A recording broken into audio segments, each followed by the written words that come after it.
জান্নাতের সুসংবাদ, যেই জান্নাত আল্লাহ তাআলা তোমার জন্য আমার জন্য বানিয়েছে, সেই জান্নাতের সুসংবাদ কোন আল্লাহু আকবার। আর জোরে বলেন আল্লাহু আকবার। এ বান্দা, ওই জান্নাতে তুমি যদি যেতে চাও, আসো আজকের এই মাহফিলে বসে যাও, আজকের এই জান্নাতের বাগানে বসে যাও। আমার আল্লাহর কসম, আজকের এই মাহফিলে বৈশা তুমি যদি এই জান্নাতের বাগানে তুমি যদি বৈশা একটা ফোঁটা চোখের পানি চাইরা সময় দিয়া যাইতে পারো, এই চোখের পানির বদলতে, এই সময় দেওয়ার বদলতে এই জান্নাতের বাগান তোমারে আমার একদিন টাইনা টাইনা ওই হাসরের ময়দানে, ওই সেই বিচারের দিনে আসল বাড়ি জান্নাতে পৌঁছে দিবে। সুবহানাল্লাহ। এ ভাই, এ রিকশাওয়ালাকে বলা হয় রিকশাওয়ালা, যেই মানুষটা কৃষি কাজ করে তাকে বলা হয় কৃষকওয়ালা, যেই মানুষটা ভ্যান চালাই তাকে বলা হয় ভ্যানওয়ালা, যেই মানুষটা ব্যবসা করে তাকে বলা হয় ব্যবসাওয়ালা, আর যেই মানুষটা মুমিন আমার আল্লাহর গোলামি করে, আমার আল্লাহর উপর ইস্তেকামত থাকে, আমার আল্লাহর উপর অটল থাকে, ওই মানুষটাকে বলা হয় আল্লাহওয়ালা। আর যেই সকল মানুষ হইল আল্লাহওয়ালা, ওই সকল মানুষের কোনো চিন্তা নাই, দুনিয়াতেও নাই, আখিরাতেও নাই, কারণ তাদের জিম্মাদারি আমার আল্লাহ নিয়ে যখন। সুবহানাল্লাহ। এই জন্য ভাই আমরা আল্লাহওয়ালা হতে চাইতো, চাই না? জোরে কর, আল্লাহ কবুল করেন কোন আমিন। আরো জোরে বলেন আমিন। ভাই, আমরা তো বলেছি রব আমার আল্লাহ, আমরা বলছি না রব আমার আল্লাহ? আমরা তো বলেছি আল্লাহ আমার রব, আমরা বলেছি আল্লাহ আমার রব, কিন্তু আল্লাহ আমার রব যে আমরা বলেছি, বলার পরেই শেষ নয়, আল্লাহ তো তারপরে বলেন সুম্মাস্তাকামু, আমি আল্লাহর উপর তোমাদেরকে ইস্তেকামত থাকতে হবে, অটল থাকতে হবে, অবিচল থাকতে হবে। সর্বপ্রথম মহিলাদের কথাটাই বলি, যেহেতু অনেক মা বোন আসছে শুনেছি।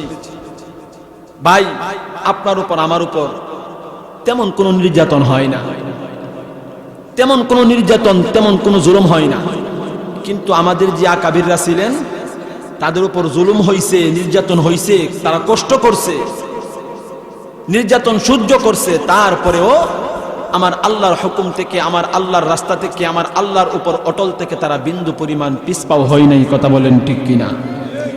আপনারা ফেরাউনের নাম শুনছেন? ফেরাউনের নাম শুনছেন না জীবনে? ফেরাউন নিজের কিতা দাবি করছেন কোনছেন? আর জোরে কোন? খোদা দাবি করছেন, নিজের আল্লাহ মনে করছে যে আমি আল্লাহ, আমি খোদা। কিছুদিন রাজত্ব করছে, ঠিক কিনা? এখন আসেনি? কই আছে? আল্লাহ। এই ফেরাউনের ইতিহাসের কিতাবে লেখা হয়, এই ফেরাউনের একজন দাসী বান্দি ছিলেন, বান্দি, যার নাম মাশেতা। সুবহানাল্লাহ। এই মাশেতা ফেরাউনের বান্দি ছিলেন, দাসী বান্দি। এলাকার যদি বান্দি হয়, আমার যদি কোনো গোলাম থাকে, আমার বাড়িতে কোনো কাজের লোক থাকে, তারে আমি কুমামার বাজার করে লইয়া গিয়া বাজার করে আনবো। কুমামার খেতে হইটার দিয়া লাগামুনি, আমাদের গ্রামে কয়, কি কয়? লাগামুনি। লাগামুনি অর্থ হইছে আমার বাড়িতে যত কাজ আছে সব তুমি করবা, আমি তোমার যেই কাজের কথা বলি সেই কাজই তোমাকে করতে হবে, কারণ আমি তোমার লাগামুনি আনছি সব কাজের জন্য, ঠিক কিনা? এই ফেরাউনের দাসী বান্দি মাশেতা ফেরাউনের মেয়ে চুল আশ্রাইতেছে। কিতা আশ্রাইতেছে? এই মা বোন ভালো করে শোনেন, মা বন্ধুর উপর তো একটুখানে বেজুত ফললে, ইয়া আল্লাহ, ওক করে আল্লাহরে আসমান থেকে নামায়া ইচ্ছা মতে গাইল্লাই অক করে জীবন শেষ। এমনও মা বোন কথা বলে, খোদা কি আমার ছাড়া আর কাউরে দেখে না? কন্যা নাউজুবিল্লাহ। কইনি? আরে কয় না। একটুখানে বিপদ ফললে যদি দেখা যা ফুট একটু অসুবিধা, অ্যাক্সিডেন্ট করছে বা একটা রোগ হইছে, বলে আল্লাহ কি আমার ছাড়া আর কাউরে দেখে না? যত মুসিবত সব আমার উপরে। আল্লাহ তাআলা সবাইরে হেফাজত করেন, কোন আমিন। মা বোনদের জন্য সবক। মাশেতা ফেরাউনের মেয়ের চুল আশ্রাইতেছে, ফেরাউনের মেয়ের চুল আশ্রাইতেছে। এমন সময় এই যে আপনার ওই চিরুনি দিয়া চুল যে আসরা, চিরুনিটা মাটির মধ্যে ফুইরা গেছে গা, মাটির মধ্যে ফুইরা গেছে গা। সুবহানাল্লাহ, আলহামদুলিল্লাহ, আল্লাহু আকবার, আল্লাহর একটা নাম উচ্চারণ করছে। সুবহানাল্লাহ কইতেন না?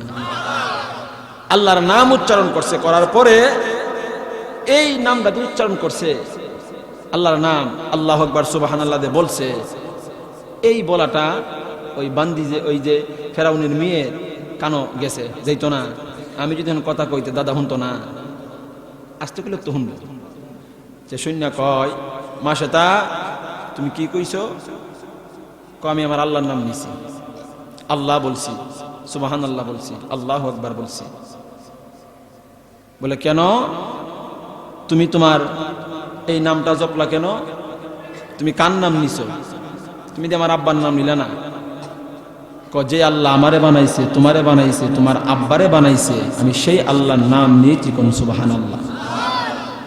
এমনি করে কি আমার খাইয়া আমার ফইরা আমার গরো তাইখা আমার আব্বা হইল এই জগতের খোদা, আমার আব্বারে তুমি না রাইখা তুমি কারে রাখো? তুমি কোন আল্লাহরে রাখো? এই খবরটা গিয়া ফেরাউনের কানে কইছে, ফেরাউনের কানে কইছে। কওয়ার পরে ফেরাউন মা শ্বেতারে ডাকায়া নিছে, নিয়া কয়, মা শ্বেতা তুমি নাকি মুহাম্মদের আল্লাহরে আল্লাহ বলছো? তুমি নাকি মুহাম্মদের আল্লাহরে আল্লাহ বলছো? তুমি নাকি আমারে খোদা মানো না? এমনি করে মা শ্বেতা কয়, আপনি যা শুনেছেন ঠিক শুনেছেন। যে আল্লাহ আপনারে বানাইছে, আমারে বানাইছে, আমি সেই আল্লাহকে দেখেছি, আমি সেই আল্লাহকে আল্লাহ বলেছি। আপনি যা শুনেছেন ঠিক শুনেছেন। এমনি করে ফেরাউন ডাক দিয়ে কই, মা শ্বেতা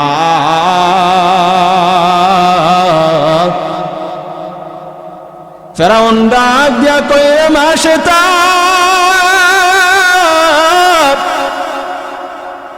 না না না, আমার খাইয়া আমার পড়িয়া আমার ঘরে তাইখা আমার বান্দি হইয়া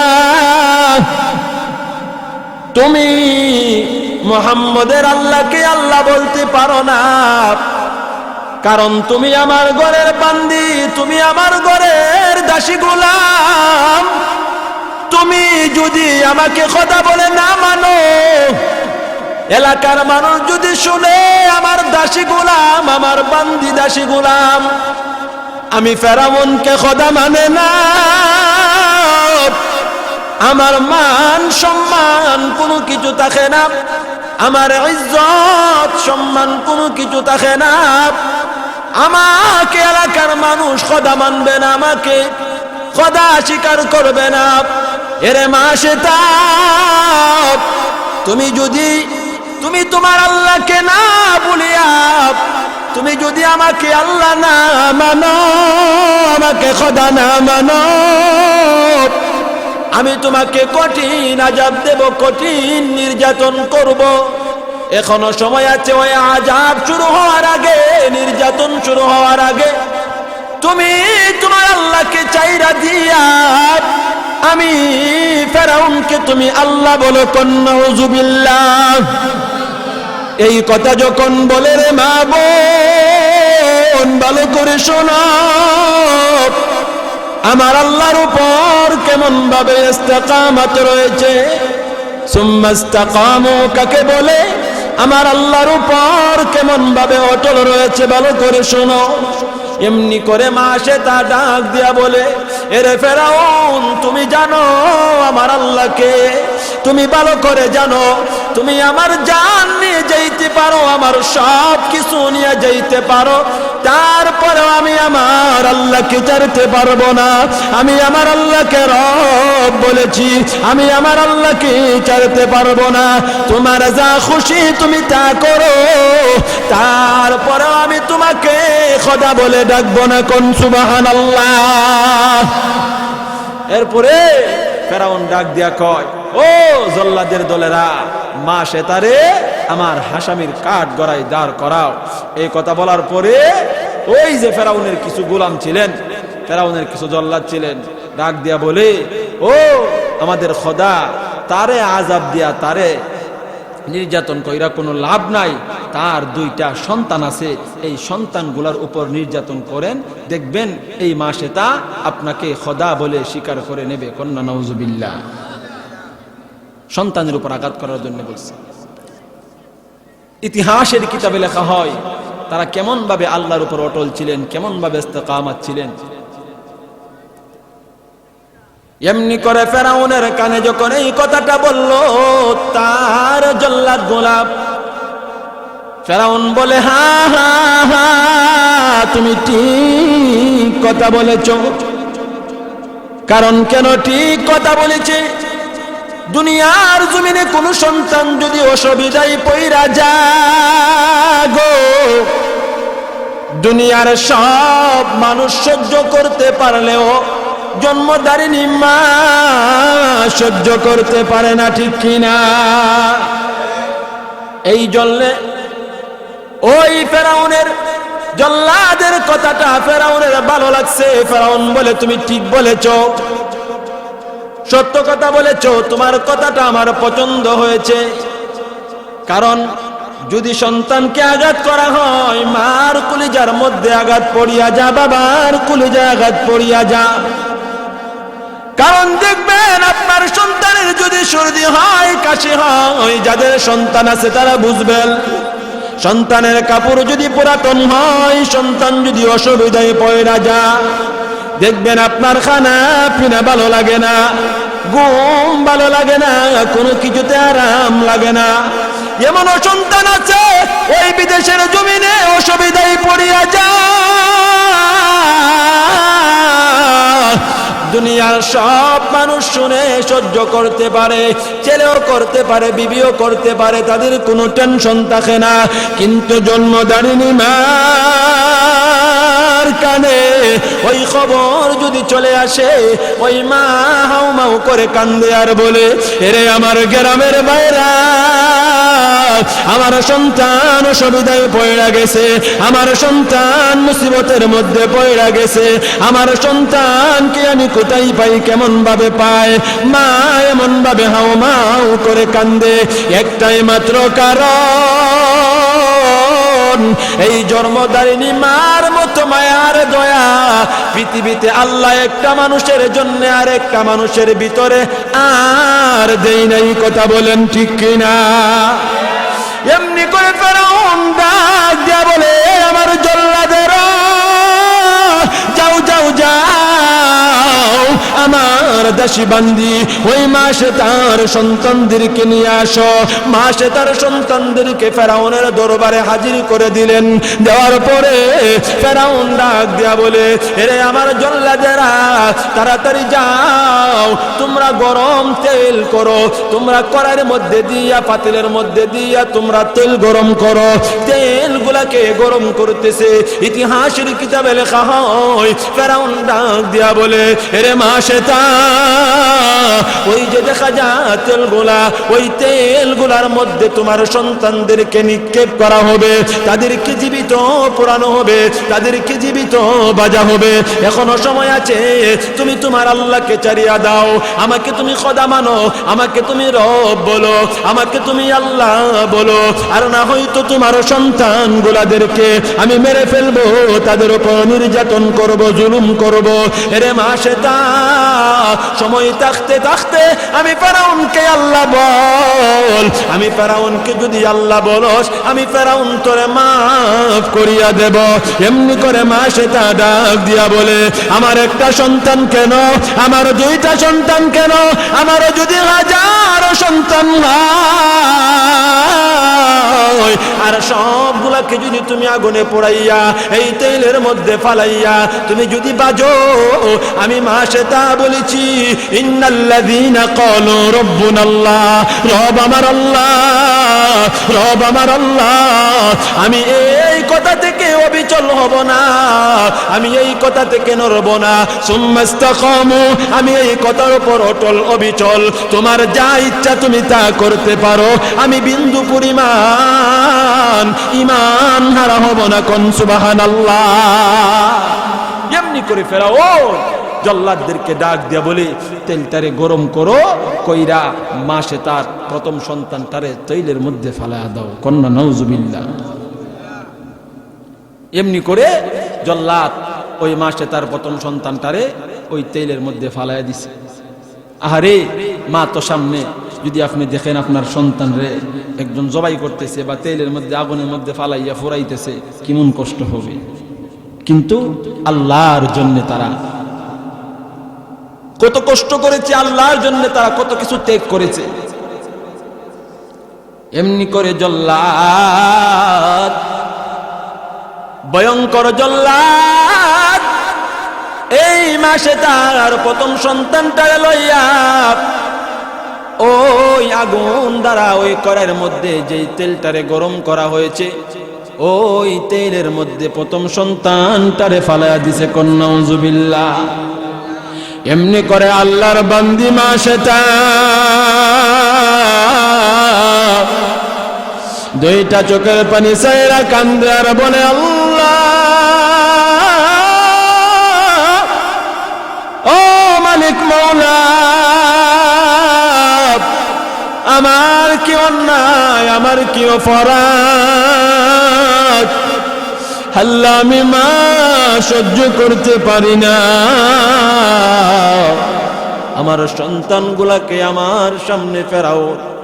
এ বেঈমান তেলের মধ্যে ফালায়া দিছে। আল্লাহ গো, আমি কেমনে সহ্য করব গো মালিক, আল্লাহ আমার তো সহ্য হয় না। ও আল্লাহ তোমার কাছে বিচার, আল্লাহ আমার সন্তানগুলা দিনের জন্য শহীদ হয়ে যাইতেছে গো আল্লাহ। এবার ইতিহাসের কিতাবে লেখা হয় ওই ফেরাউনের বান্দি মাসেতা চোখের পানি চাইরা আল্লাহর কাছে দোয়া করে আর বলে, আল্লাহ ও গো মালিক, তোমাকে রব বলার কারণে, আল্লাহ তোমাকে আল্লাহ বলার কারণে আমার মুনি ফেরাউন আমার সন্তানগুলাদেরকে তেলের মধ্যে ফালাইয়া আগুনে পুরাইতেছে গো আল্লাহ। এবার মাসেতা চোখের পানি চাইরা কান্দে। আর এমন সময় ফেরাউন বলে, এরে মাসেতা দেখ, তোর সন্তানকে আগুনে ফেলিয়ে দিলাম, এখনো সময় আছে, আমাকে তুই খোদা মান, আমাকে খোদা মান, তোর আল্লাহকে তুই ছাড়িয়া দে। মাসেতা বলে, না না না, আমি ছাড়তে পারবো না। প্রথম সন্তানকে আগুনে ফুরাইয়া দিলেন। লম্বা ঘটনা সংক্ষিপ্ত ভাবে বলতেছি, তার আল্লাহর উপর কেমন ইস্তেকামত ছিলেন, বিপদ আসলে, কঠিন মুসিবত আসলে আল্লাহর উপর তা কেমন ভরসা করতেন। এমন সময় এক নাম্বার সন্তানটারে যখন জ্বালায়া দিল, তেলের মধ্যে ফালায়া যখন ফুরাইয়া দিল, দুই নাম্বার সন্তান শিশু নাবালক বাচ্চা, ওই বাচ্চাটারে যখন তেলের মধ্যে ফালায়া দেয়, মাসে তার সহ্য করতে পারে না, চোখের পানি সারিয়া কান্দে বলে, আল্লাহ তোমার কি কুদরতি কলিজায় মা লাগে না, আল্লাহ তোমার কি কুদরতি কলিজায় দোয়া লাগে না গো আল্লাহ। ও গো মালিক আল্লাহ, তোমাকে রব বলার কারণে আমার সন্তানের অপয়ত নির্যাতন, আল্লাহ তোমার কাছে বিচার। ও আল্লাহ, ওই হাসরের ময়দানে তুমি আমাকে শহীদের মা বানাইয়া দিও। ইতিহাসের কিতাবে লেখা হয় ওই মাসে তার দুইটা সন্তানকে আগুনের মধ্যে ফুরাইয়া দিল। এরে ভাই, আগুনের মধ্যে ফুরাইয়া কান্ত হয় নাই, আগুনের মধ্যে ফুরাইয়া থেমে যায় নাই, দুইটা সন্তানকে ফুরাইয়া ফেরাউন ডাক দিয়া বলে, রে মাসেতা, তোর চোখের সামনে দুইটা সন্তানকে ফুরাইয়া দিলাম, এখনো সময় আছে, তুমি তোমার আল্লাহকে ছেড়ে দাও, আমাকে খোদা মানো, আমি তোমাকে ধ্বংস করব না, তোমার উপর নির্যাতন করব না। এই কথা বলে বলে মাসেতাকে যখন বলে, মাসেতা বলে, আমার সন্তানদেরকে ফুরাইয়া দিছো, কোনো দুঃখ নাই, আমার সন্তান চলে গেছে, কোনো দুঃখ নাই, কিন্তু ওই কঠিন হাসরের ময়দানে আমার আল্লাহর কাছে কাছে আমি বলবো, আল্লাহ আমার সন্তানগুলা এই দিনের জন্য, ইমানের জন্য জান দিয়েছে আল্লাহ, ওই কঠিন দিনে আল্লাহর কাছে বিচার দেব। আমার আল্লাহ যদি আমাকে শহীদের মা বাবা বানায়া দেয়, ওই দিন আমি খুশি হয়ে যাব। আজকের দিনের দুঃখ আমি বলিয়া যাব সুবহানাল্লাহ। শুধু তাই নয়, তারপরে মা আসে, তার উপরে কঠিনভাবে নির্যাতন, দুইটা সন্তানকে নির্যাতন কইরা দুনিয়া থেকে বিদায় করে দিল। মা আসে, তার উপরে যখন নির্যাতন শুরু হয়ে গেল, এক পর্যায়ে দেখা যায় ওই মা আসে তাকেও দুনিয়া থেকে বিদায় করে দিল। ওই নাফরমান ফেরাউন মা আসে তাকেও দুনিয়া থেকে বিদায় করে দিল। মা আসে তার কি অন্যায় ছিল, কি অপরাধ ছিল? একটা মাত্র অন্যায়, একটা মাত্র অপরাধ ফেরাউন মনে করেছে। ওই অপরাধটা হইল আমার আল্লাহকে রব বলেছে, আমার আল্লাহকে আল্লাহ বলেছে। এই দোষের কারণে তার সন্তানদেরকে ফুরাইয়া তাকে সহ দুনিয়া থেকে বিদায় করে দিছে সুবহানাল্লাহ। কেমন কষ্ট করেছেন, সন্তানদেরকে আগুনে ফুরাইয়া দিছে। তারপরেও তারা তো বলেছে রব আমার আল্লাহ, আল্লাহকে ছাড়তে পারবো না। সন্তান যেতে পারে, আমার সব যেতে পারে, আমার সর্বস্ব যেতে পারে, আল্লাহ তাআলাকে ছাড়তে পারবো না। কথা বলেন ঠিক কিনা? কিন্তু আমাদের দেশে, আমাদের এলাকাতে, আমাদের গ্রামে দেখা যায় সামান্য মুসিবত আসলে আমরা নামাজও ছাইরা দিয়ে আল্লাহরে বকি, যত ধরনের গালি আছে আমাদের মুখে চলে আসে। কথা বলেন ঠিক কিনা? ও ভাই, যদি এমন আমাদের সন্তানদেরকে আগুনে ফুরাইয়া দেয়, আল্লাহ ইসলাম আর ইমান তো একবারে তুই গাঠি বাইন্দা তুই দিন, বলে আগে সন্তানদেরকে বাঁচায় দিন, ঠিক নেই? এমন অবস্থা আমাদের। আর আমাদের পূর্বে আকাবিররা কেমন কষ্ট করেছেন, তারা ইমানের জন্যে, তারা ইসলামের জন্যে কেমন কষ্ট করেছেন। ও ভাই, আর আপনি আর আমি কেমন কষ্ট করি। এই জন্যেই তাদের অবস্থা আর আমাদের অবস্থা কেমন। ও ভাই, তুমি যদি জান্নাত পাইতে চাও, কোন মুসিবত আসলে, কোন বিপদ আসলে, তুমি অসুস্থ হইলে, তুমি গাড়ি অ্যাক্সিডেন্ট করলে, তোমার ঘরের ভিতর খানা না থাকলে, তোমার ঘরের ভিতরে অভাব দেখা দিলে, তোমার বিবি যদি অসুস্থ হয়, তুমি যদি অসুস্থ হও, তুমি মনে করবা এই অসুস্থতা, এই সব কিছু, এই রোগ বাড়াই যা আছে, এই সব কিছু বিপদ আপদ তোমার জন্য, আমার জন্য, মুমিনের জন্য আল্লাহর পক্ষ থেকে পরীক্ষা। কথা বলেন ঠিক কিনা? মুমিনের পরীক্ষা আছে, বেঈমানের কোনো পরীক্ষা নাই। স্কুলের ছাত্র ছাত্রীর পরীক্ষা আছে, যারা স্কুলে পড়ে না তাদের কোনো। এই জন্য ভাই আমাদেরকে পরীক্ষা দিতে হবে। এমন সময় দেখা যায় যারা 5 ওয়াক্ত নামাজ পড়ে, যারা মুমিন খাঁটি ইমানদার, তাদের উপর বেশি বেশি মুসিবত আসে। সুদখোরের কোনো মুসিবত নাই, ঘুষখোরের কোনো মুসিবত নাই, বাটফারের কোনো অসুবিধা নাই, সিটারের কোনো সমস্যা নাই, সুদখোরের কোনো সর্দি কাশি এত তাড়াতাড়ি হয় না। কিন্তু যারা ইমানওয়ালা দিনদার 5 ওয়াক্ত নামাজ পড়ে, তাদের উপর বেশি বেশি মুসিবত আর অসুস্থতা আর বিভিন্ন ধরনের সমস্যা দেখা দেয়, ঠিক কিনা? অনেক ধরনের সমস্যা দেখা দেয়। এই সমস্যা কেন দেখা দেয়? আল্লাহ তাদের ইমানকে টেস্ট করে। কি করে? টেস্ট করে। এই জন্য আমাদের উপর যদি কোনো মুসিবত আসে, কোনো অভাব দেখা দেয়, কোনো অনটন দেখা দেয়, কোনো সমস্যা দেখা দেয়, তাহলে মনে করব আল্লাহ আমাদের ইমানকে পরীক্ষা করতেছে। ওই সময় আল্লাহর উপর আমাদেরকে ভরসা রাখতে হবে।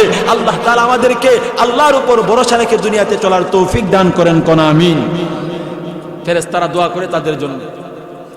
তোমাদের ভয় নাই, তোমাদের চিন্তা নাই, তোমরা টেনশন করিও না, তোমাদের জন্য আল্লাহর পক্ষ থেকে জান্নাত, জান্নাতের সুসংবাদ দিয়া দিছে, জান্নাতের সুসংবাদ দিয়া দিছে। এই জন্য আমরা যদি এরকম ভাবে ইস্তেকামাত থাকতে পারি, আমরা যদি আল্লাহর উপর ভরসা করে চলতে পারি, অনেক সময় দেখা যায় ইনকাম টিনকাম বালা থাকে না, রুজি রোজগার বালা থাকে না, ভাই আমরা মন মিজাজ খারাপ করে বসে থাকি। এমন করা চলবে না। কারণ কেন? আল্লাহর কাছে চাইতে হবে, আল্লাহর কাছে অটল থাকতে হবে, সুম্মাস্তাকামু, আল্লাহর উপর ইস্তেকামাত থাকতে হবে। এই বললাম মহিলাদের অবস্থা। এখন পুরুষের কথা শুনেন। পুরুষের মধ্যেও নির্যাতিত হয়েছে, কষ্ট ভোগ করছে, তারপরেও তারা ঈমান ছাড়ে নাই, আল্লাহর উপর ইস্তেকামাত থেকে তারা দূরে সরে যায় নাই। কিন্তু আল্লাহর উপর ইস্তেকামাত থেকে যেই মানুষ চলছে, তাদের সম্মান দুনিয়াতেও বেড়ে গেছে, আখিরাতেও বেড়ে গেছে। কোন সুবহানাল্লাহ। আপনি আমি থাকতে পারলে আপনার সম্মান, আমার সম্মান দুনিয়াতেও বেড়ে যাবে, আখিরাতেও বেড়ে যাবে। বলে কেমনে বাড়াইতে হবে? আল্লাহর কোরআনের উপর চলতে হবে। চলতে পারলেই আমাদের ইজ্জত বেড়ে যাবে, সম্মান বেড়ে যাবে। আপনাদেরকে একটা কথা বলি, এই কোরআনের উপর চলতে হবে, চললে ইজ্জত বেড়ে যাবে, সম্মান বেড়ে যাবে। আর কোরআন চাইয়া যদি আমরা চলি, ইজ্জত কমে যাবে, সম্মান কমে যাবে। ও ভাই, আল্লাহর উপর ইস্তেকামত থাকতে যাইয়া, আল্লাহর উপর অটল থাকতে যাইয়া, পুরুষের মধ্যে হযরতে বেলাল হাফসি রাদিয়াল্লাহু তাআলা আনহু, উনিও অনেক কষ্ট করেছেন, অনেক রক্ত ঝরিয়েছেন। ইতিহাসের কিতাবে লেখা হয় হযরতে বেলাল হাফসি ছিলেন গোলাম, গোলামের ঘরের গোলাম, তার বাপও ছিল গোলাম, সেও গোলাম। তার এই সময় আল্লাহর উপর ভরসা করে চলতে হবে, আল্লাহর উপর ইস্তেকামত রেখে চলতে হবে। চলতে পারলেই আপনার জন্য জান্নাতের সুসংবাদ। বর্তমানে আমাদের মুসলমানদের কি অবস্থা জানেন? আমাদের মতো মুসলমানদের কি অবস্থা দেখেন না। আমাদের মন যা চায় আমরা তা করতে পারি না। কিছুদিন পূর্বে করোনা ভাইরাসের কারণে মসজিদে যাওয়া বন্ধ। 2-3 জন পড়বে, 5 জন পড়বে, 6 জন পড়তে পারবে না। কিন্তু শুধু মসজিদের ভিতরে, মাদ্রাসার ভিতরে করোনা ছিল। বিভিন্ন পার্লামেন্টে, বিভিন্ন গানের আড্ডায়, বিভিন্ন মজমাতে কোনো করোনা ছিল না। এটা মুসলমানদের উপর একটা নির্যাতন, নিপীড়ন। এই নির্যাতন, নিপীড়ন মুসলমানদেরকে সহ্য করতে হবে, মুসলমানদেরকে সহ্য করে চলতে হবে। যদি চলতে পারো, তুমি মেনে চলতে পারো, তাহলেই আল্লাহ তাআলার পরীক্ষার মধ্যে তুমি পাস হয়ে যাইবা। সুবহানাল্লাহ। এই বেঈমানদের দিকে তাকিয়ে থাকা যাবে না। কারণ আমরা তো বলেছি রব আমার আল্লাহ। আল্লাহ যেহেতু আমাদের রব, আমরা বলেছি আল্লাহ আমার রব। এই রবের কাজ করতে যাইয়া যত ধরনের বাধা আসে, যত ধরনের বাধা বিন্দু আমাদের সামনে আসে, সব কিছুকে উপেক্ষা করে আমাদেরকে চলতে হবে। ঠিক না বেঠিক? উলামায়ে কেরামের সাথে থাকতে হবে, উলামায়ে কেরামের সাথে থাকতে হবে। ও ভাই, একটা কথা আমরা মনে হয় শুনেছি, 2-1 দিন যাবত একটা বিষয় খুব আলোচনা হইতেছে। আপনারা জানেন কিনা জানি না। বিষয়টা হইল, আপনারা শুনেছেন ইউটিউবের মাধ্যমে একজন লোক, বাংলা শিক্ষিত, জেনারেল শিক্ষিত, সারা বাংলাদেশের মধ্যে খুব সুনাম অর্জন করেছে, ভাইরাল হয়েছে, খুব সুনাম অর্জন করেছে, ভাইরাল হয়েছে। তার নাম কি জানেন? হয়তো আপনারা জানেন না, যুবক ছেলেরা মনে হয় জানে। যুবকরা তার জন্য পাগল। ও যুবক, আল্লাহর উপর ইস্তেকামত রাখো। কোন ব্যক্তির উপর তোমরা ইস্তেকামত রাখো না, কোন ব্যক্তির পিছে দৌড়ায়ও না। ওই লোকটা হইল আবু তোহা মোহাম্মদ আদনান। উনি কি বলছে জানেন? উনি জেনারেল শিক্ষিত, বাংলা শিক্ষিত। বর্তমানে আমাদের যুবকরা ওনার জন্য পাগল। যদি কেউ দেখাইতে পারে উনি কোন মাদ্রাসায় পড়েছে, না, মাদ্রাসায় পড়ে নাই, উনি ভার্সিটিতে পড়েছে এবং বিভিন্ন লেকচার শুনেছে, বিভিন্ন পাঠ্যলিপি পড়েছে, দেশের বিভিন্ন লেকচারার লিখিত কিতাব পড়েছে, লিখিত বই পড়েছে। লিখিত বই, কিতাব বললে ভুল হবে, লিখিত বই পড়েছে। এগুলা পড়া খ্যাতি অর্জন করছে, ইউটিউবে ভাইরাল হয়েছে। এখন বর্তমানে আমাদের হক উলামায়ে কেরামের ভিতরে বিভিন্ন মজমাতে উনি দাওয়াত পায়। আলহামদুলিল্লাহ, ওনার কথাগুলা ভালো, আমাদের যুবকরা খুব সহজে গ্রহণ করে। কিন্তু ওই মিষ্টি মিষ্টি কথা যদি আমাদের ইমানের বিরুদ্ধে আচরণ হয়ে যায়, আমাদের ইসলামের বিরুদ্ধে আচরণ হয়ে যায়, তাহলে তাকে আমরা ইহুদিদের দালাল বলতে দ্বিধা করব না। কথা বলেন ঠিক কিনা? ভালো করে বুঝেন কথাটা হইল, উনি বলেছেন এরকম ভাবে, আল্লাহর কোরআনের সম্মান দুনিয়াতে আছে না নাই? আর জোরে কোন আছে না নাই? আছে। উনি কোরআন কেমনে বলেছেন? এই বইটা, কন্যা নাউজুবিল্লাহ। আর জোরে কোন নাউজুবিল্লাহ। ভাই, কোরআন কি বই বলা যাবে? কোরআন কি কোনো দুনিয়ার মানুষের লিখিত কিতাব? কোরআন দুনিয়ার মানুষের লিখিত কিতাব?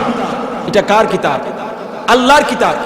দুনিয়ার মানুষ লেখে নাই, দুনিয়ার মানুষ ওইটা অর্জন করে নাই, দুনিয়ার মানুষ ওইটা প্রচার করে নাই। এটা স্বয়ং আল্লাহ তাআলার পক্ষ থেকে এসেছে। কথা বলেন ঠিক কিনা? আল্লাহর কিতাব। আল্লাহ তাআলা বলেন, আল্লাহ নিজেই এই কোরআনকে কিতাব বলে রেখেছেন। আল্লাহ বলেন, যালিকাল কিতাবু লা রাইবা ফি। আল্লাহ বলেন ওই কিতাব। আল্লাহ হাদাল কিতাব বলেন নাই, এই কিতাব বলে বলছে ওই কিতাব, যালিকাল কিতাবু লা রাইবা ফি। উনি এই কোরআন শরীফকে এমনি বলছে, এই বইটা, এই এই বইটা অনেকেই মুখস্থ করেছে, অনেকে কি করছে, মুখস্থ করছে। বলছে এই বই মুখস্থ কইরা যদি এই বইয়ের অর্থ না জানে, এই কোরআনের অর্থ না জানে, তাহলে নাকি এই কোরআন শরীফের হক আদায় হবে না। কন্যা নাউজুবিল্লাহ, আর জোরে কন্যা নাউজুবিল্লাহ। বলছে হক আদায় হবে না। আপনারা তো সাধারণ মানুষ, আপনারা বলেন তো আল্লাহর কোরআনের একটা অক্ষর আরবি একটা অক্ষর পড়লে 10টা নেকি। কোন সুবহানাল্লাহ। কোন হাদিসে আছে, কোরআনের কোন জায়গাতে আছে যে কোরআন শরীফ পড়তে হবে, তার অর্থ জানতে হবে? ওই অর্থ যদি যাই না কোরআন শরীফ পড়ে 10টা নেকি হবে, এমন কথা আছে কোন জায়গাতে? এমন কথা নাই। কোরআন শরীফ পড়লেও সওয়াব, কোরআন শরীফ শুনলেও সওয়াব। কোরআন শরীফ পড়লেও সওয়াব, কোরআন শরীফ শুনলেও সওয়াব। এই কোরআন শরীফ পড়ার জন্য জায়গা ব্যবস্থা কইরা দিলেও সওয়াব, পরিবেশ কইরা দিলেও সওয়াব। কিন্তু উনি এই কোরআনকে বই বলেছে, আবার এরকম ভাবে নাড়িয়েছে যেই কোরআনকে দেখলে চুমা দেওয়া লাগে, দৌড়লে চুমা দেওয়া লাগে। যেই কোরআনের সাথে যেই মানুষের সম্পর্ক তার ইজ্জত বেড়ে গেছে। কোরআন লৌহে মাহফুজে নাযিল হয়েছে, এই লৌহে মাহফুজে কোরআন লৌহে মাহফুজে থাকার কারণে তার দাম বেড়ে গেছে। যেই দুনিয়ার মধ্যে কোরআন আগমন হয়েছে, অবতরণ হয়েছে, ওই জায়গার দাম বেড়ে গেছে। মদিনা শরীফের জায়গার দাম বেড়ে গেছে। আমাদের নবী মুহাম্মদুর রাসূলুল্লাহ সাল্লাল্লাহু আলাইহি ওয়াসাল্লামের উপর নাযিল হয়েছে, আমাদের নবীদের দাম বেড়ে গেছে। ও ভাই, যেই সমস্ত মানুষ কোরআনকে হেফজ করেছে ওই সমস্ত মানুষের দাম বেড়ে গেছে। ও ভাই, সব কথার মোট কথা হইল কোরআনের সাথে যাদের সম্পর্ক হয়েছে তাদের দাম দুনিয়াতেও বেড়ে গেছে, আখিরাতেও বেড়ে যাবে। কন্যা সুবহানাল্লাহ, আর জোরে কোন সুবহানাল্লাহ। কিন্তু উনি বলেছে এটার হক বলে আদায় হয় না।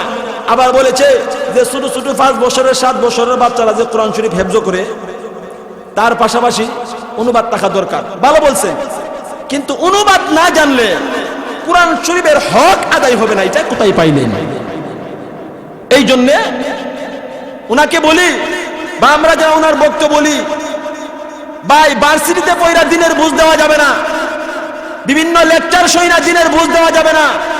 দিনের বুঝ দিতে গেলে উলামায়ে কেরাম, হক্কানি উলামায়ে কেরামের সোহবতে থাকতে হবে। কথা বলেন ঠিক কিনা? আর জোরে বলেন ঠিক কিনা? শুধু তাই নয়, আপনারা বলেন তো কতজন মানুষ আছে যে কোরআনের অর্থ জানে? কয়জন আছে? ওই ভাই, এই কোরআনের জন্য আমার বাংলাদেশ সারা বিশ্বের মধ্যে 1 নাম্বার অর্জন করেছে। কোন সুবহানাল্লাহ। কোন পাঠ্যলিপি দ্বারা, কোন বই দ্বারা, কোন লেকচারের বই দ্বারা সারা বিশ্বের মধ্যে কোরআন শরীফ 1 নাম্বার, সারা বিশ্বের মধ্যে বাংলাদেশ 1 নাম্বার হয়েছে? কিছুদিন পর পর আমাদের বাংলাদেশের ছোট ছোট 7-8 বছরের কোরআনের হাফেজরা সারা বিশ্বের মধ্যে প্রতিযোগিতা দিয়ে এই কোরআনের জন্য আমার বাংলাদেশকে মুখরিত করেছে, আমার বাংলাদেশকে উজ্জ্বল করেছে। কোন সুবহানাল্লাহ। আল্লাহ বলেন, ইন্না নাহনু নাযালনা যিকরা ওয়া ইন্না লাহু লাহাফিজুন। আমি কোরআনকে হেফাজত করব হাফেজদের মাধ্যমে। আর উনি বলতেছেন যে হাফেজরা এই কোরআন শরীফ মুখস্থ করেছে, অর্থ না জানলে তার কোনো বিলু নাই, তার হক বলে আদায় হইতেছে না। নাউজুবিল্লাহ। ওনাকে বলি, আপনি তওবা করেন, মাফ চান, তওবা করেন, মাফ চান। এই জন্য কোনো কথা বলার আগে চিন্তা ফিকির করে বলা ভালো। আল্লাহ এই কিতাবকে সম্মান দিয়ে দুনিয়াতে পাঠাইছেন, সম্মানের সাথে এই কিতাবকে ডাক দিয়েছেন, কিন্তু উনি বই বলেছে। ও ভাই, দুনিয়ার বইয়ের মতো আমার আল্লাহর কোরআন না। আমার আল্লাহর কোরআনের সাথে যাদের সম্পর্ক হয়েছে তাদের দাম বাড়ছে। সামান্য কার্ডের রিয়াল, এই রিয়াল যদি আমাদের পায়ে লাগে আমরা রিয়ালটারে পর্যন্ত চুম্বন করি। কথা বলেন ঠিক কিনা? সময় দেয় না? এই যে কাপড়, আমরা কাপড় দিয়ে পাঞ্জাবি বানাই, বিভিন্ন কাপড় দিয়ে আমরা বিভিন্ন পোশাক বানাই, কিন্তু যেই কাপড়টা দিয়ে আল্লাহর কোরআনের গিলাফ বানানো হয় ওই কাপড়ের দাম বেড়ে গেছে দুনিয়াতে। কোন সুবহানাল্লাহ। এই জন্যে এই কোরআনের কথা বলতে গেলে সাবধান, চিন্তা ফিকির করে বলা লাগবে, চিন্তা ফিকির করে বলা লাগবে। এই জন্য ভাই, মুসিবত তো আসবে। বেঈমানদের পিছনে পয়রা ঈমানটারে ধ্বংস কইরেন না। হক্কানি উলামায়ে কেরামের পিছনে দৌড়ান, তারা আপনাকে আমাকে সহিহ বুঝ দিবে, সহিহ রাস্তা দিবে। আল্লাহ তাআলা আমাদেরকে সহিহ বুঝ দান করেন। সবাই বলেন আমিন, আর জোরে বলেন আমিন। ও ভাই, শুধু তাই নয়, এই যে শুনেন বেলালের ঘটনা, তারা কত কষ্ট করছে, তারা কত কষ্ট করছে শুধু একমাত্র ইমানের জন্য, ইসলামের জন্য, ইমানের জন্য, ইসলামের জন্য। হযরত বেলাল হাফসি রাদিয়াল্লাহু তাআলা আনহু উনি ছিলেন গোলামের ঘরের গোলাম, উনার বাবাও ছিলেন গোলাম, উনিও ছিলেন গোলাম। এই বেলালে হাফসি যে মানুষটার গোলামি করতেন উনি ছিলেন মহিলা, যার নাম উমাইয়া। ওই উমাইয়া একদিন তার কানের মধ্যে খবর পৌঁছে গেল, অল্প সময়ের ভিতরে দোয়া করে দেব, ধৈর্য সহকারে বসেন। উমাইয়ার দরবারে খবর পৌঁছে গেল, উমাইয়া তোমার খাইয়া, তোমার পয়রা, তোমার এক গোলাম, তোমার দাসত্ব গোলামি যেই করে ওই গোলাম মুহাম্মদের ধর্ম গ্রহণ করেছে, মুহাম্মদের আল্লাহকে আল্লাহ বলেছে। এই গোলাম তোমাকে মনিব হিসাবে মানে না। এমনি করে উমাইয়া ডাক দিয়া বলে, বেলাল কই? বেলালকে আমার কাছে নিয়ে আসো, বেলালকে আমার দরজায় নিয়ে আসো। এমনি করে বাবা ওই বেলালকে উমাইয়ার দরবারে নিয়ে যায়। তারা ইমানের জন্য, ইসলামের জন্য কত কষ্ট করেছে। এ ভাই, বেলালকে উমাইয়া ডাকা নিল, নিয়া বলে, রে বেলাল, আমি শুনেছি তুমি নাকি মুহাম্মদের ধর্ম গ্রহণ করেছো, তুমি নাকি মুহাম্মদের আল্লাহকে আল্লাহ বলেছো। আমার খাইয়া, আমার কইরা মুহাম্মদের আল্লাহকে আল্লাহ বলতে পারো না, মুহাম্মদের ধর্ম তুমি গ্রহণ করতে পারো না। রে বেলাল, তুমি যদি মুহাম্মদের ধর্ম না ছাড়ো, মুহাম্মদের আল্লাহকে তুমি যদি না ছাড়ো, তোমার উপর নির্যাতন হবে, তোমার উপর জুলুম হবে, তোমার উপর অত্যাচার হবে। রে বেলাল, অত্যাচার শুরু হওয়ার আগে এখনো সময় আছে, মুহাম্মদের ধর্ম সারিয়া দে। কন্যা উজুবিল্লাহ, আর জোরে কন্যা উজুবিল্লাহ। হযরতে বেলাল উমাইয়াকে ডাক দিয়া বলে, উমাইয়া, তুমি যা শুনেছ ঠিক শুনেছ, তুমি সত্য শুনেছ। আমি মুহাম্মদের ধর্ম গ্রহণ করেছি, আমি মুহাম্মদের আল্লাহকে আল্লাহ বলেছি। এরে উমাইয়া, আমি মুহাম্মদের আল্লাহকে আল্লাহ বলেছি, তাতে আমার দোষ কি? আমার কি দোষ? আমার কি অন্যায়? এমনি করে উমাইয়া বলে, না, তুমি তা করতে পারো না, সময় আছে, তুমি ছাড়িয়া দাও, আর না হয়তো তোমার উপর জুলুম শুরু হয়ে যাবে। এমনি করে বেলাল ডাক দিয়া বলে, আমার মনিব উমাইয়া, আমার উপর অত্যাচার হইতে পারে, আমার উপর জুলুম হইতে পারে, তারপর আমি মুহাম্মদের ধর্ম ছাড়তে পারবো না। এমনি করে উমাইয়া তার অন্য গোলামদেরকে ডাক দিয়া বলে, এরে আমার গোলামের দলেরা, বেলালকে তোমরা নির্যাতন শুরু করে দাও, বেলালের হাত পাও গোলা তোমরা বাঁধিয়া দাও। এমনি করে ওই উমাইয়ার যেই সমস্ত গোলামেরা ছিল, আমার আল্লাহকে আল্লাহ বলার কারণে, আমার আল্লাহকে রব বলার কারণে, এরে ভাই, বেলালের হাত পাও গোলা বাইদা বালির মধ্যে শুয়াইয়া, বুকের মধ্যে পাথর দিয়া টানতে শুরু করলো, হেসরাইতে শুরু করলো মরুভূমির মধ্যে। এমন সময় বেলালকে ডাক দিয়া বলে, বেলাল, এখনো সময় আছে রে বেলাল, মুহাম্মদের ধর্ম ছাড়িয়া দে, মুহাম্মদের আল্লাহকে ছাড়িয়া দে। বেলাল ডাক দিয়া বলে, আল্লাহু আহাদ, আল্লাহু আহাদ, আল্লাহু আহাদ, আমার আল্লাহ এক, আমার আল্লাহ এক, আমার আল্লাহ এক। তুমি যদি আমার এরকম ভাবে ওই বালির মধ্যে শুয়াইয়া হেসরাইতে থাকো আর টানতে থাকো, আমাকে যদি তুমি টানতে টানতে এই দুনিয়া থেকে বিদায় করে দাও, আমি রাজি আছি, তারপর আমি মুহাম্মদের ধর্ম ছাড়তে রাজি না। সুবহানাল্লাহ, জোরে কন্যা সুবহানাল্লাহ। এই কথা যখন বললেন, এমনি করে উমাইয়া ডাক দিয়া বলে, বেলালকে আরো নির্যাতন কর, বেলালকে আরো নির্যাতন কর। বেলালকে যখন নির্যাতন শুরু করে দিল, এই খবরটা তোমার আমার নবীর কানে পৌঁছে গেল। আমার নবীর কানে পৌঁছার পর আমার নবী ডাক দিয়া কয়, রে আবু বকর, আমার বেলালের উপর নির্যাতন হইতেছে, আমার বেলালের কি অবস্থা তুমি খবর নিয়ে আসো, আমি আমার বেলালের খবরটা জানতে চাই। এমনি করে আবু বকর দৌড়াইয়া উমাইয়ার দরবারে গেলেন, গিয়ে দেখে বেলালকে বালির মধ্যে শুয়াইয়া বুকের মধ্যে পাথর দিয়া হাত পায়ের মধ্যে রশি লাগাইয়া টানতেছে রে বাবা, টানতেছে, আর বেলালের শরীর থেকে রক্ত বাহির হইতেছে। এই খবর যখন নবীর কান পর্যন্ত গেল, নবীকে যখন আবু বকর গিয়া বলল, ইয়া রাসূলুল্লাহ, আপনার বেলালের উপর এত নির্যাতন, এত অত্যাচার শুরু হয়ে গেছে, ওই অত্যাচার যদি কোনো মানুষ চোখে দেখে মানুষটা সহ্য করতে পারবে না, কিন্তু আপনার বেলালের একটাই অন্যায়, একটাই অপরাধ, সে বলেছে রব আমার আল্লাহ, আল্লাহু আহাদ, আল্লাহু আহাদ বলেছে, এই জন্য তার উপরে তো নির্যাতন। আরে ভাই, ইস্তেকামত কাকে বলে, সুম্মা ইস্তাকামু কাকে বলে? আল্লাহর উপর ইস্তেকামত থাকলে যে তুমি জান্নাত পাইবা। ভালো করে শোনো, বেলাল হাবশী আমার আল্লাহর উপর ইস্তেকামত থাকার কারণে তার দাম দুনিয়াতেও বেড়ে গেছে, তার দাম আখিরাতেও বেড়ে গেছে। আরে ভাই, তুমিও যদি ইস্তেকামত থাকো, আল্লাহর উপর ভরসা করো, দুনিয়াতেও তোমার দাম বেড়ে যাবে, আখিরাতেও তোমার দাম বেড়ে যাবে। ভালো করে শোনো, আমার নবী ডাক দিয়া বলে, আবু বকর যাও যাও যাও, আমার বেলালকে আমার কাছে নিয়ে আসো।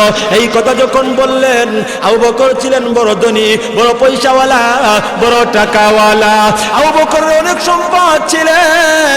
এই জন্য আমার নবী বলে, আবু বকর আমার বেলালকে আমার কাছে নিয়ে আসো। এই কথা বলার পর আবু বকর রাদিয়াল্লাহু তাআলা আনহু দৌড়াইয়া উমাইয়ার দরবারে গিয়া বলে, আরে বেঈমান উমাইয়া, বেলালকে কেন নির্যাতন করতেছো? বেলালের কি অন্যায়, বেলালের কি অপরাধ? এমনি করে ওই বেঈমান উমাইয়া ডাক দিয়া বলে, হে আবু বকর, আমি হইলাম বেলালের মুনিব, বেলাল হইল আমার গোলাম, সে আমার দাসত্ব গোলাম, আমি তার যা মন চা তা করবো, আমার মন যা চায় আমি তার তা করবো। তুমি বলার কে? তুমি বলার কেউ নয়। তোমার যদি এত মায়া লাগে, তোমার যদি এত দয়া লাগে, তুমি বেলালকে আজাদ করে নিয়ে যাও। আজাদ করা মানে হইল যেই টাকা পয়সা দিয়া বেলালকে কিনা হইছে, ওই টাকা পয়সা যদি ফেরত দেওয়া হয়, বেলালকে ওই গোলামি থেকে মুক্ত করে দিবে। কোন সুবহানাল্লাহ, জোরে কোন সুবহানাল্লাহ। এ ভাই, মূল কথাটা শুনে যাও।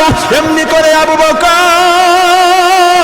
উমাইয়াকে ডাক দিয়া বলে, আমি বেলালকে আজাদ করব। টাকা পয়সা করে দিয়া বেলালকে আজাদ কইরা নবীজির দরবারে নিয়ে গেলেন।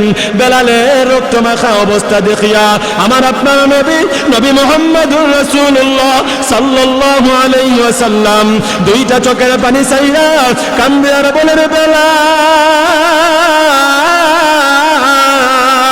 তোমার এই অবস্থা আমি নবী সহ্য করতে পারি না রে বেলাল। রে বেলাল, তুমি একটা ঘোষণা নিয়ে যাও, তুমি একটা ঘোষণা নিয়ে যাও।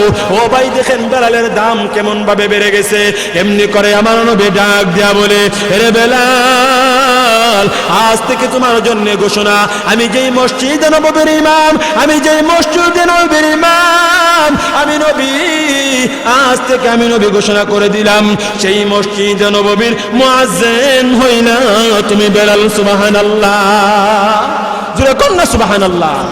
এখন যদি আপনি দেখেন আপনার সন্তানের বিশ্ব ব্যাংকের মধ্যে ম্যানেজারের চাকরি হয়েছে, আপনি খুশি না বেজার?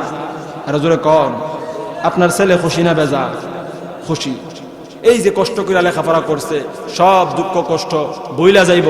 কারণ কেন? সামনে সুখের দিন পাইছে। ঠিক না বেটি? বেলাল হাবশী সব দুঃখ কষ্ট বইলা ফেলছে। এই যে কষ্ট দিছে, তারা অত্যাচার করছে, জুলুম করছে, সব বইলা গেছে, সব বইলা একবারে খুশিতে আত্মহারা হইয়া গেছে। কারণ কেন? চিন্তা করেন, যেই মসজিদে নববীর মধ্যে আমরা যাই, আমরা হজ করি, ও ভাই, সেই মসজিদে নববীর মুয়াজ্জিন বানায় দিছে হযরতে বেলালকে। আমার নবী ঘোষণা দিয়া দিছেন, কন্যা সুবহানাল্লাহ। বেলাল খুশি, বেলাল খুব খুশি। এমন ভাবে দিন চলতেছে, দিন যাইতেছে, দিন যাইতেছে, দিন চলতেছে, দিন চলতে চলতে যাইতে যাইতে হঠাৎ করে একদিন নবীজি ডাক দিয়া বলে, বেলাল, তুমি আর মসজিদে নববীর মধ্যে আজান দিবা না। কি দিবা না? আর জোরে কোন, কি জন্য আজান দিত না? এটা কইতাম নি? কইতাম। আপনারা বাপ দি কেমন হইতেছে? দোয়া দিয়ে দিতাম। কষ্ট হইতেছে?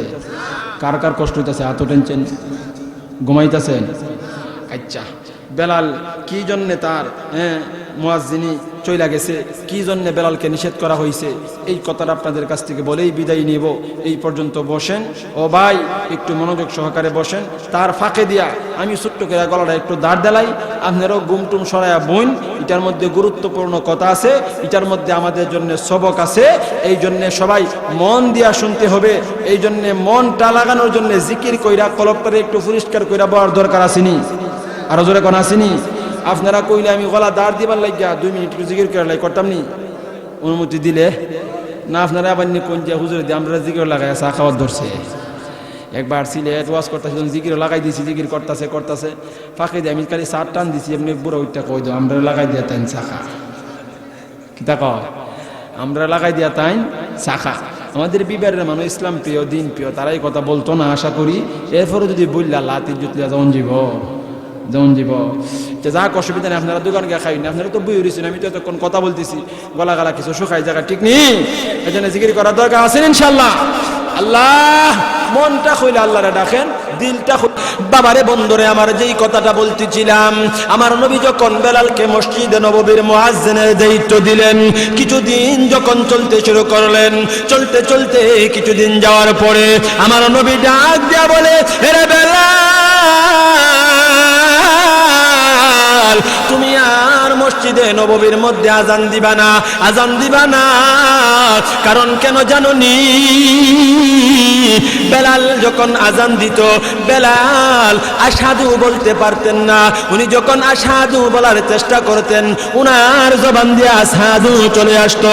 এই জন্যে আমার নবীর মুসল্লিরা, এই জন্যে সাহাবায়ে কেরাম ওই বেলালের বিরুদ্ধে মামলা দায়ের করেছে, বেলালের বিরুদ্ধে নোটিশ দিছে। ওগো নবীজি, বেলালের আজান হয় না, বেলালকে বলেন আজান না দেওয়ার জন্যে, বেলালকে বলেন আজান না দেওয়ার জন্যে। এই কথা যখন বললেন, আমার নবী বেলালকে এই কথাটা বলে দিলেন। ও ভাই, ইতিহাসের কিতাবে লেখা হয়, ওই বেলাল আল্লাহর উপর ইস্তেকামত থাকার জন্য তার সম্মান আমার আল্লাহর কাছে বেড়ে গেছে। কেমন বেড়ে গেছে? বেলালকে যখন মসজিদে নববীর মুয়াজ্জিনের দায়িত্ব নবী দিল, আবার যখন তার বাতিল করে দিল, বেলাল কলিজা বড় কষ্ট লইয়া, দুঃখ লইয়া মসজিদে নববীর বারান্দায় যাইয়া দুইটা চোখের পানি ছাইরা আল্লাহর কাছে কান্দে আর বলে, ওগো আমার আল্লাহ, ওগো মওলা কারীম, আমার মুয়াজ্জিন চলে গেছে, কোনো দুঃখ নাই, আমার চাকরি চলে গেছে, কোনো কষ্ট নাই, কিন্তু আমার মনে একটাই ব্যথা, আমার মনে একটাই কষ্ট। আমি যখন মসজিদে নববীর মিনারে দাঁড়ায়া যাইতাম, আমি যখন আজান দিতাম, আমি যখন আজান দেওয়ার সময় আজান দিতে দিতে আশহাদু আন্না মুহাম্মাদার রাসূলুল্লাহ বলতাম, আমি বেলাল টাকা দেখতাম আপনার বন্ধু নবী মসজিদে নববীর মেহরাবের মধ্যে বসে আছে। কোন সুবহানাল্লাহ, জোরে কোন সুবহানাল্লাহ। ওগো আল্লাহ, চাকরি চলে গেছে, কোনো দুঃখ নাই, কোনো কষ্ট নাই, কিন্তু আমার মনে একটাই কষ্ট, আমি তো আর আপনার বন্ধুকে দেখতে পারবো না। ওগো আল্লাহ, আমার কি অন্যায়? আমাকে কেন চাকরি থেকে বরখাস্ত করে দিল?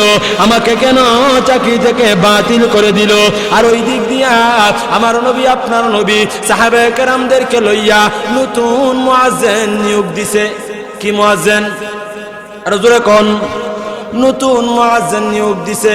দেওয়ার পরে নতুন মুয়াজ্জিন আজান দিবে, কি দিবে? আজান দিব। নতুন মুয়াজ্জিন যখন রাখছে, দিন চলে গেছে, রাত যখন গণায় আসছে, আজান দিব। নতুন মুয়াজ্জিনের আজান শোনার জন্য সকল মদিনাবাসী পাগল। ওই নতুন মুয়াজ্জিন আজান দিবে, ওই দিক দিয়া নতুন মুয়াজ্জিন মসজিদে নববীর ওই মিনারার মধ্যে উঠতেছে, আর বেলাল মসজিদে নববীর বারান্দায় বসে বসে কান্দে।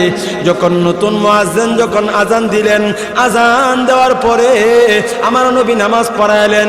ইতিহাসের কিতাবে লেখা হয়, শুধু একবার নয়, একবার, দুইবার, তিনবার আজান দিছে নতুন মুয়াজ্জিন। আমার নবী নামাজও পড়াইছে, কিন্তু কিন্তু আল্লাহর কুদরত বোঝা যায় না। সকাল হইতেছে না, ভোর হইতেছে না, আল্লাহর কুদরতের খেলা। কোন আল্লাহু আকবার। ও ভাই, যদি আপনাদের মসজিদে নতুন মুয়াজ্জিন নিয়োগ দেওয়া হয়, জুবাইর ভাই যদি জানাজার নামাজ পড়া দেয়, মৌলানা জুবাইর ভাই আপনার ইমাম ঠিক নেই? জুবাইর ভাই না, মৌলানা জুবাইর সাহেব আপনাদের ইমাম। এখন যদি নতুন মুয়াজ্জিন রাখছে, মুয়াজ্জিন আজান দিছে, জুবাইর ভাই নামাজ পড়াইছে, কিন্তু সূর্য উঠে না, সকালও হয় না, জুবাইর ভাইয়ের টেনশন লাগবো নি? না খতলটা ঘুমাইব? টেনশন লাগবো। কারণ কেন রাখবো? মুসল্লিরা বেন্দা লুই আইবা বলে, ওই ইমাম সাহেব কেন সূর্য উঠে না, কেন সকাল হয় না? তার কারণ কি, ঠিক না বিঠিক? কারণ যে বেতালা মুসল্লি, ইমাম সাহেব এক ওয়াক্ত না থাকলে যে ফেসার পরে, কিন্তু মুসল্লি যদি 12 ওয়াক্ত 20 ওয়াক্ত 50 ওয়াক্ত না থাকে সমস্যা নাই। ইমাম সাহেব যদি ভুল করিয়া কোনো ওয়াক্ত মসজিদে না আসে, তার চাকরি নেই। চাকরি আছে? নাই। ও ভাই, আমার নবীর মাথাটা একবারে গরম হয়ে গেছে, আমার নবী টেনশন হয়ে পড়ে গেছে। এ ভাই, নবী চিন্তায় পড়ে গেছে। আর ওই দিক দিয়া আমার আল্লাহ জিবরাইলকে পাঠায়া দিলেন, আর ডাক দিয়া বলে, এরে জিবরাইল যা,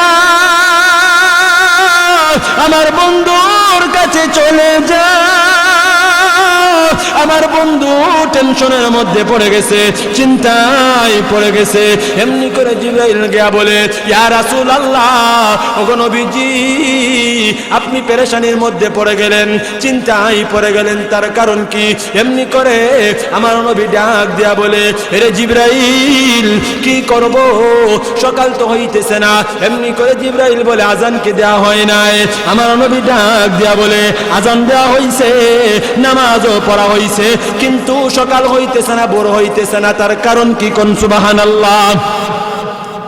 এমনি করে জিবরাইল ডাক দিয়া বলে, ওগো নবীজি, আজান কে দিয়েছে?